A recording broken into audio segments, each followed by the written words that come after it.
এক কোটি বছর হয় তোমাকে দেখি না, একবার তোমাকে দেখতে পাবো এই নিশ্চয়তাটুকু পেলে বিদ্যাসাগরের মতো আমিও সাঁতরে পার হব ভরা দামোদর। কয়েক হাজার বার পাড়ি দেব ইংলিশ চ্যানেল।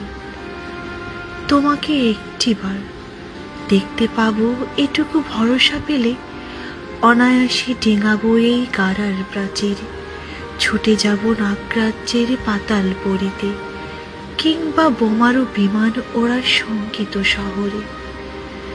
যদি জানি একবার দেখা পাবো, তাহলে উত্তপ্ত মরুভূমি অনায়াসে হেঁটে পাড়ি দেব, কাঁটা তার ডিঙাবো সহজে, লোকলজ্জা ঝেড়ে মুছে ফেলে যাব যে কোনো সভায় কিংবা পার্কেও মেলায়। একবার দেখা